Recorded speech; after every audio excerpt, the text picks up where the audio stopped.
City park बरसों तक ज़ब-ओ-हाली का शिकार रहा और अवाम इसकी हालत पर सवाल उठाते रहे। वक्त के साथ मकामी इंतजामिया और निजी ताउन के जरिए इसकी बहाली का काम शुरू हुआ, जिसके बाद ये मामला सिर्फ तरक्याती नहीं बल्कि एक सियासी व अवामी बहस की शक्ल इख्तियार कर गया। पार्क की बहाली के साथ इसके नाम की तब्दीली, नवाज शरीफ पार्क, भी एक नई बहस का जन्म। इसके नाम की तब्दीली यानी कि सिटी पार्क से नवाज शरीफ पार्क यानी नाम की तब्दीली ने भी एक नई बहस को जन्म दिया।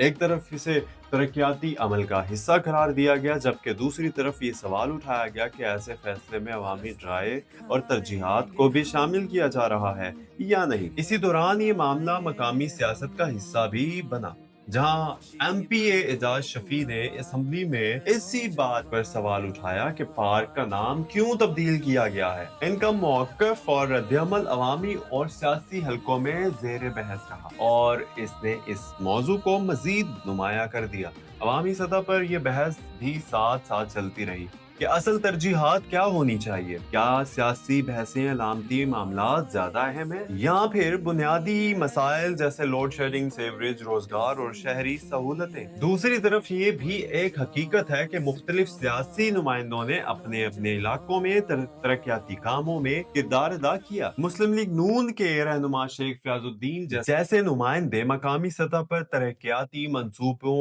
अवामी मसाइल के हल और अमली कामों के हवाले से जाने जाते हैं, जहाँ इनकी तवज्जो ज्यादातर अवामी मसाइल, जमीनी मसाइल और अमली खिदमत पर रहती है। ये मुख्तलिफ तर्ज सियासत अवाम के सामने एक बड़ा सवाल रखता है कि क्या सियासत का असल मकसद सिर्फ बयानात और रद्दमल है या वाकई अवामी खिदमत और अमली तब्दीली। लोग ये भी महसूस करते हैं कि कभी कभी असम्बली और सियासी गुफ्तगू में ज्यादा फोकस अलामती या सियासी मामलात पर होता है, जबकि असल जमीनी मसाइल पीछे रह जाते हैं। यही वो जगह है जहां नौजवान नस्ल अब ज्यादा सवाल कर रहे हैं। वो जज्बात से नहीं बल्कि नताइज से सियासत को देख रहे हैं। अब असल बहस ये नहीं कि कौन किस जमात से है, असल सवाल ये है कि अवाम को अमली फायदा कौन दे रहा है, और यही सवाल आने वाले वक्त की सियासत का फैसला करेगा। और इसी के साथ मैं अप्रिशिएट करता हूँ खानपुर के मुअज़्ज़िज़ साबिका MNA मावन खुसूसी वजीर आज़म पाकिस्तान शेख फयाजुद्दीन साहब का, जिन्होंने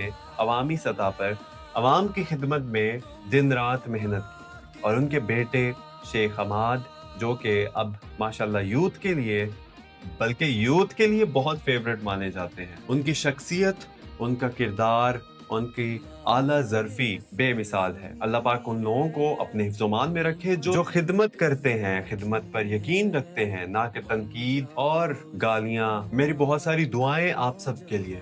अल्लाह हाफ़िज़।